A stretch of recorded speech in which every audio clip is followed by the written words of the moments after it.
Wartawan, terima kasih telah datang. Hari ini kami kuasa hukum dari Pak Richard Kyoto melangsungkan konferensi pers terkait dengan perjuangan Pak Richard Kyoto, musisi senior tanah air, melawan pelanggaran hak cipta atas lagu Kasih ciptaannya yang diklaim sebagai ciptaan musisi Malaysia dan tanpa hak telah diubah liriknya oleh Hetty Koes Endang melalui konser yang ada di Malaysia. Duduk perkaranya dan kronologis jelasnya akan dijelaskan oleh rekan saya, Pak Purwadi. Silakan Pak Purwadi.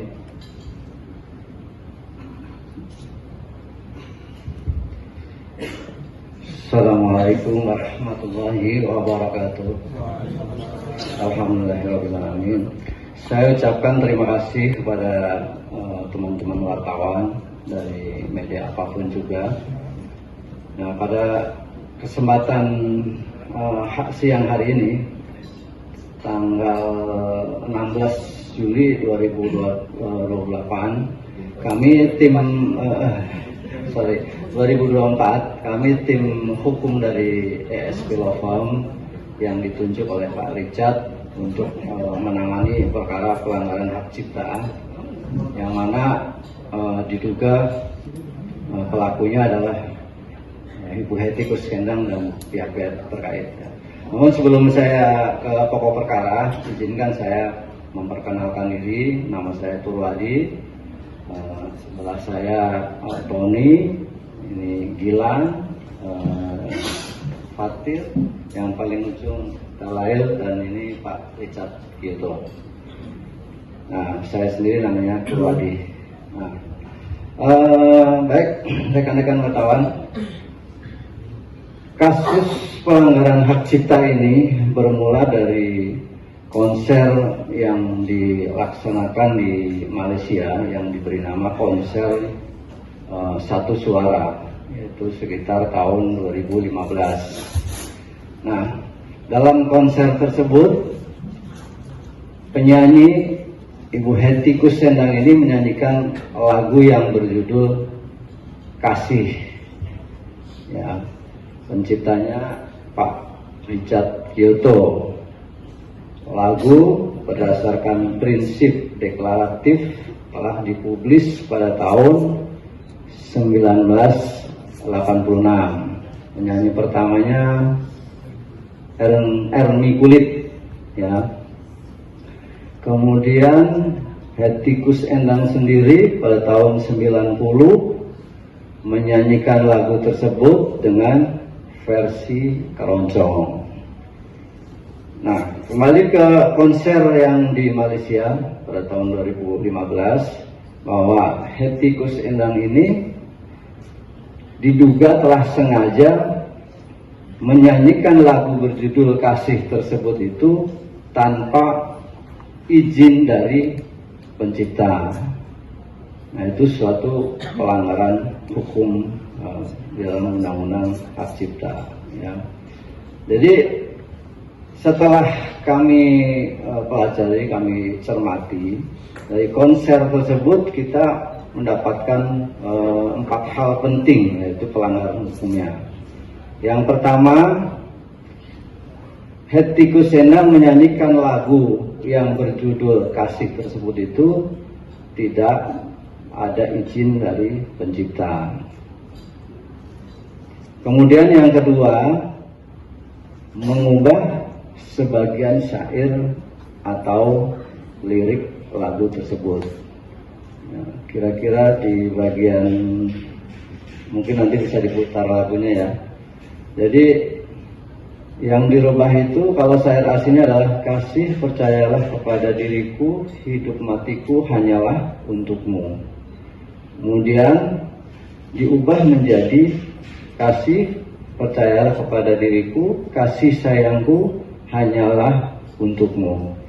Jadi hidup matiku dirubah menjadi kasih sayangku menjadi kasih sayangku. Nah, ini menyebabkan lagu berjudul Kasih itu tidak utuh seperti itu ya. Kemudian poin yang ketiga, lagu tersebut telah didokumentasikan, kemudian digandakan dan kemudian diedarkan untuk kepentingan komersil. Ini diketahui sekitar atau sejak tahun 2018. Dan yang lebih parah lagi, ini kalau yang dibilang Pak Richard ini ada pencurian lagu. Jadi di dalam cover lagu tersebut itu, lagu Kasih itu dicantumkan nama penciptanya itu nama orang lain, bukan Richard Kyoto. Tetapi di sini disebutkan Nasir bin Muhammad ya. Ini diduga kewarganegaraan Malaysia. Ya.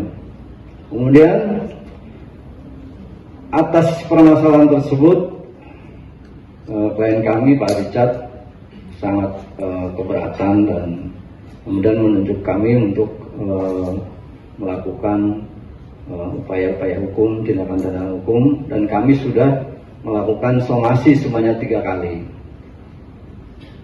Namun somasi kami boleh dikata diabaikan.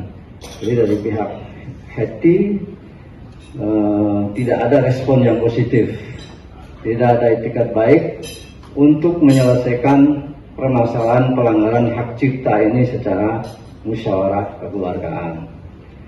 Maka dengan kita berkumpul di sini, kami juga menyampaikan somasi secara terbuka, ya, paling lambat 7 hari, supaya pihak Hetty dan pihak-pihak terkait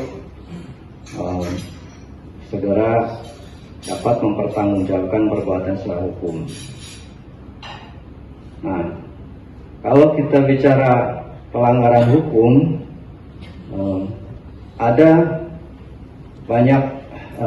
pasal-pasal yang sangat prinsip diatur di dalam Undang-Undang Hak Cipta, yaitu masalah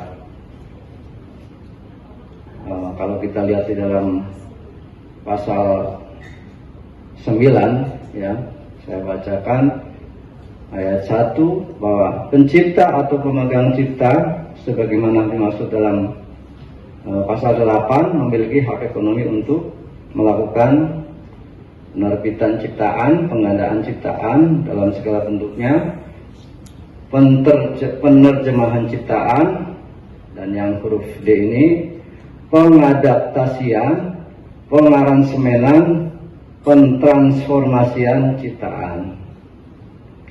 Lalu kalau kita lihat di dalam ayat 2-nya, setiap orang yang melaksanakan hak ekonomi sebagaimana dimaksud pada ayat 1 wajib mendapatkan izin pencipta atau pemegang hak cipta. Jadi yang harus digarisbawahi bahwa di sini adalah wajib mendapatkan izin pencipta atau pemegang hak cipta.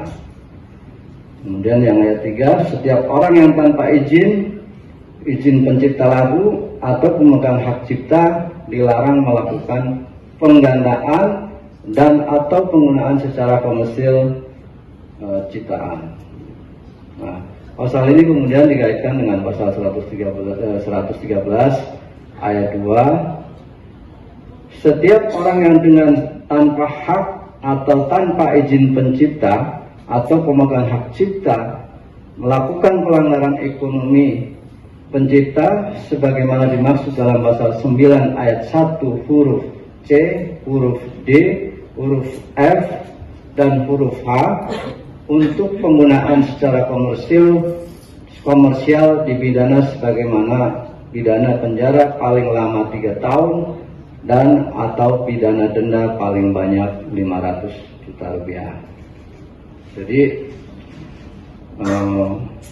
setelah kami melakukan langkah-langkah dengan melakukan somasi kepada pihak Hetty, sudah 3 kali tidak ada respon positif, Maka dengan hari ini kita menyampaikan melalui media dengan harapan bahwa pihak Hetty dan pihak-pihak terkait itu akan bertanggung jawab atau mempertanggungjawabkan perbuatannya secara hukum. Demikian, terima kasih ya. Jadi yang kita sampaikan melalui somasi, yang pertama kami menjelaskan bahwa yang dilakukan oleh Hetty dan pihak-pihak terkait yang dari Malaysia itu adalah melanggar hak cipta. Ya. Jadi kalau tadi saya sudah bacakan pasal 9 dan pasal 113 itu kan saling berkaitan. Jadi yang kami harapkan itu dari pihak Hetty dan produser yang di Malaysia itu ada tanggung jawab moral, itu yang pertama ya. Jadi seharusnya mereka itu melakukan seperti tadi yang sudah disampaikan Pak Rijat itu permintaan maaf, itu yang pertama itu. Yang kemudian karena ini sudah menjadi peristiwa hukum, tentu ada hal-hal yang harus dipertanggungjawabkan perbuatannya tersebut ya, baik secara perdata maupun pidana. Soal masalah nilai materi ya, itu nanti akan kita sampaikan juga. Tapi yang jelas bahwa kita akan terus berjalan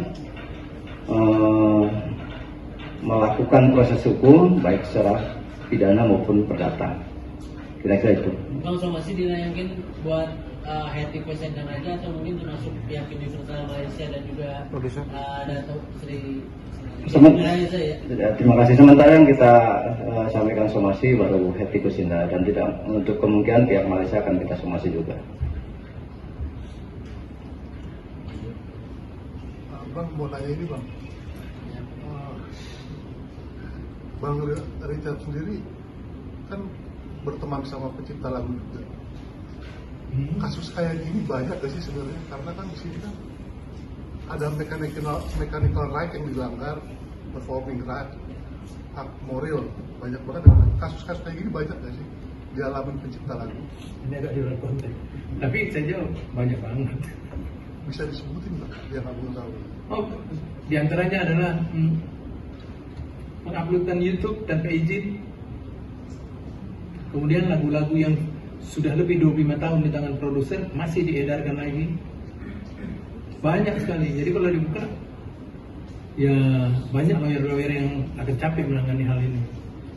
Sama kasus ini sendiri Bang, udah diobrolin belum sama teman-teman pencipta lagu lain, dan tanggapan mereka apa? Ya sebetulnya belum saya obrolin sama yang lain-lain, tapi ada. Tapi begitu mereka tahu, semua udah ngeporin kita buat pengaduan semuanya. Jadi ya ini pernah terjadi juga sama saya dengan salah satu TV swasta ya kan. Tapi mereka mengerti kesalahan itu, minta maaf dia.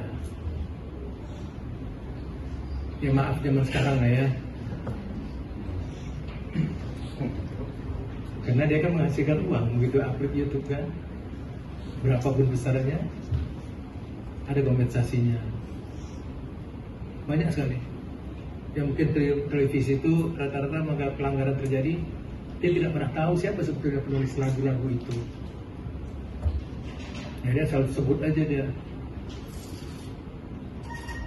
Itu. Yang lain,